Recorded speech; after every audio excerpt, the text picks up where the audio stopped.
तो इस वीडियो में हम बात करेंगे आज हुई मंडे नाइट ड्रॉ की। मंडे नाइट ड्रॉ बहुत ही बढ़िया थी, कुछ क्वालिफिकेशन मैचेस भी थे और आज शो के ऊपर हमारे चचा विंस मैकमैन साहब भी थे।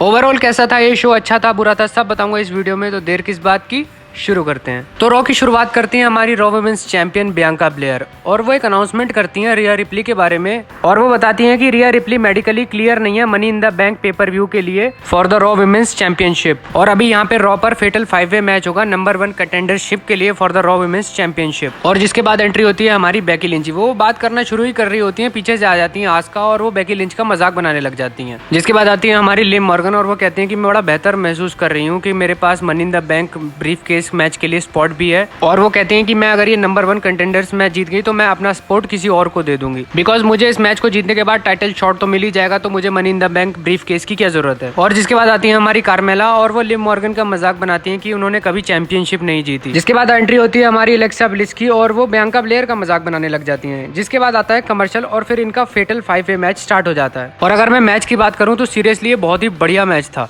सभी वुमेन्स ने इस मैच में बहुत ही बढ़िया परफॉर्मेंस दी। कोई सबमिशन लगा रहा है, कोई अपना मूव लगा रहा है, कोई अपने मूव पे दूसरे बंदे को पिन कर दे रहा है, मतलब बहुत ही बढ़िया ये मैच था। और मैच के एंडिंग मोमेंट में एलेक्सा ब्लिस लिम मॉर्गन के ऊपर स्प्लैश लगाती हैं, लेकिन वो अपने घुटने आगे कर देती हैं। जिसके बाद कार्मेला एलेक्सा ब्लिस को पिन कर देती है और हमारी कार्मेला बन गई number 1 contender for the Raw women's championship. और ये सब scene Bianca Belair commentary table से देख भी रही होती है। जिसके बाद एक छोटा सा सेगमेंट होता है बैक स्टेज, जहाँ पे एडम पेयर्स और बेकी लिंच आपस में बहस कर रहे होते हैं। और बेकी लिंच एडम पेयर्स से money in the bank qualification match की डिमांड करती हैं, जिस पर वो एग्री भी हो जाते हैं। और वो कहते हैं कि आज रात तुम्हारा मैच होगा against Asuka for the qualification of the money in the bank ladder match. और जिसके बाद आते हैं हमारे WWE के फॉर्मर बॉस विंस मैकमैन। और ये एक सरप्राइज अपीयरेंस थी हमारे विंस मैकमैन, क्योंकि स्मैकडाउन के एपिसोड में तो WWE ने अनाउंस कर रखा था कि विंस मैकमैन साहब आएंगे, लेकिन रॉ पे कोई अनाउंसमेंट नहीं हुई थी। तो विंस मैकमैन रिंग में आते हैं और क्राउड उनको अच्छा पॉप देता है। जिसके बाद वो बताते हैं कि ये 1517वां एपिसोड है मंडे नाइट रॉ का और ये एक लॉन्गेस्ट रनिंग शो है इन हिस्ट्री और 30 साल हो चुके हैं मंडे नाइट रॉ को। और विंस मैकमैन ये भी कहते हैं कि इन 30 सालों में 20 साल तो सिर्फ एक बंदे ने डोमिनेट किया है और वो है जॉन सीना। और अगले हफ्ते जॉन सीना वापस आ रहे हैं मंडे नाइट रॉ पर। जिसके बाद होना था money in the bank qualification match Omos versus Matt Riddle. Matt Riddle सबसे पहले रिंग में आते हैं और वो बात करते हैं कि मैंने अपने बेस्ट फ्रेंड रैंडी ओर्टन से वादा किया था कि मैं हम पे हुए अटैक का बदला लूंगा Roman Reigns and blood line से। और मैं इतना क्लोज आ गया था ट्राइबल चीफ को हराने से, मैंने उसको आरक्यू भी लगाया पर वो फेल कर गया और उसने मुझे स्पीयर लगाया और जिसके बाद मैं पिन हो गया और मैं वो मैच हार गया। और मैंने फैंस को डाउन किया है और मैंने अपने बेस्ट फ्रेंड रैंडी ओर्टन को डाउन किया है, लेकिन अब मैं ट्राइबल चीफ को चैलेंज तो नहीं कर सकता, लेकिन मैं money in the bank briefcase जीत सकता हूँ और रोमन रेंस पे कैश इन भी कर सकता हूँ। जिसके बाद एंट्री होती है हमारी MVP और ओमोस की। MVP कहते हैं कि ओमोस तुम्हें इतनी हाइट पे पहुंचा देगा और उसके बाद जब नीचे फेंकेगा तो तुम्हारी हालत बहुत खराब हो जाएगी। जिसके बाद इन दोनों का मैच स्टार्ट हो जाता है और मैच तो ये क्या ही था, प्योर डोमिनेशन थी ओमोस की। WWE ने ओमोस को बहुत ही स्ट्रॉन्ग बुक किया हुआ था इस मैच में। मैट रिडल ने अपने सारे मूव्स लगा के देख लिए ओमोस पर, ओमोस नीचे नहीं गिरे। एंडिंग मोमेंट में आरक्यू लगाने की कोशिश करी मैट रिडल ने, पर ओमोस ने उनको कैच कर लिया और कम से कम 8 फुट की हाइट से पावर बॉम्ब लगाया होगा ओमोस ने मैट रिडल को। जिसके बाद वो पिन हो गए और ओमोस इस मैच को जीत गए। और मैच जीतने के बाद भी MVP फिर से ओमोस को कहते हैं कि वो पावर बॉम्ब लगाए मैट रिडल को। जिसके बाद हमारे सेथ रॉलिंस भी बाहर आ जाते हैं और जिसके बाद हमारे घायल पड़े मैट रिडल को सेथ रॉलिंस रिंग से बाहर फेंक देते हैं।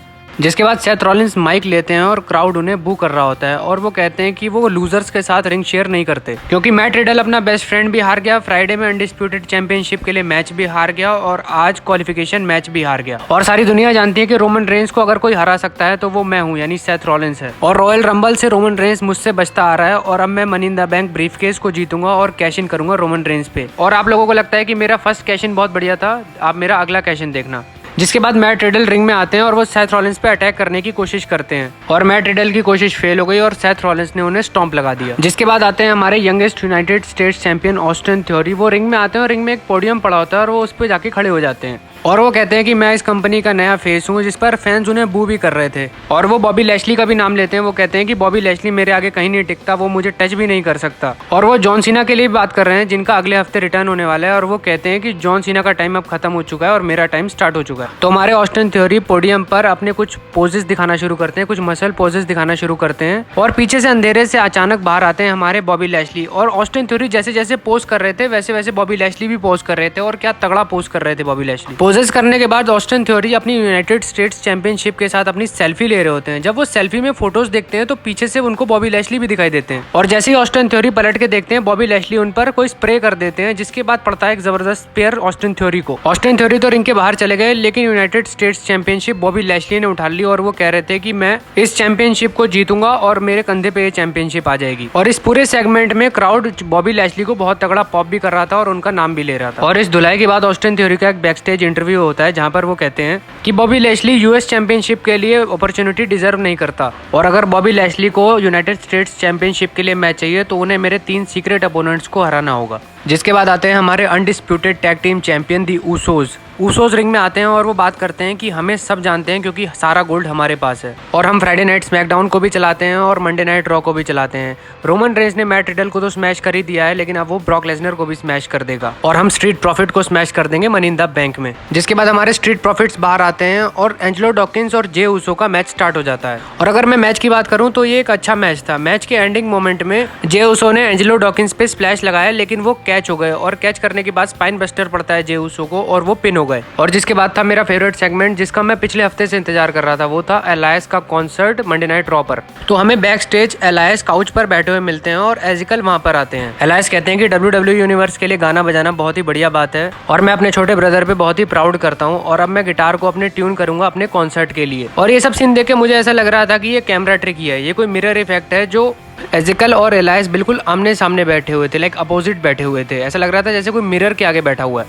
जिसके बाद एलायस का कॉन्सर्ट स्टार्ट होता है, वो रिंग में होते हैं और वो खुद को इंट्रोड्यूस करते हैं। वो कहते हैं कि मुझे यहाँ वापस आके बहुत अच्छा लगा और आप फैंस ने मेरे छोटे भाई का ध्यान रखा, इसके लिए थैंक यू। जिसके बाद आते हैं हमारे केविन ओवेंस और वो क्राउड के लिए कहते हैं कि क्राउड को तुम बेवकूफ बना सकते हो लेकिन मुझे बेवकूफ नहीं बना सकते क्योंकि मैं कैनेडियन हूँ। और केविन ओवेंस एलायस को सबसे बड़ा झूठा भी कहते हैं और वो ये भी कहते हैं कि ये जो वीडियो तुमने दिखाई है सिर्फ एक कैमरा ट्रिक है और कुछ भी नहीं है। ऐसा मूवीज में बहुत बार होता है। और जिसके बाद बिग स्क्रीन पर हमारे एजिकल भी अपेयर हो जाते हैं और एजिकल ये भी कहते हैं कि अब एक समय पे हम एलायस रिंग में हैं और मैं बैक स्टेज हूँ, अब तो ठीक है ना केविन ओवेंस। जिसके बाद केविन ओवेंस का दिमाग खराब हो जाता है और वो एलायस का गिटार छीन के बाहर फेंक देते हैं। जिसके बाद एलायस ने केविन ओवेंस को अपनी एक नी लगाई और फिर दूसरे गिटार से केविन ओवेंस को स्मैश कर दिया। जिसके बाद केविन ओवेंस लड़खड़ाते बैक स्टेज जाते हैं और पैट्रिक उनका इंटरव्यू लेते हैं और केविन ओवेंस कहते हैं कि वो प्री रिकॉर्डेड वीडियो थी और एजिकल ने नकली दाढ़ी लगा रखी थी अपने मुंह पर।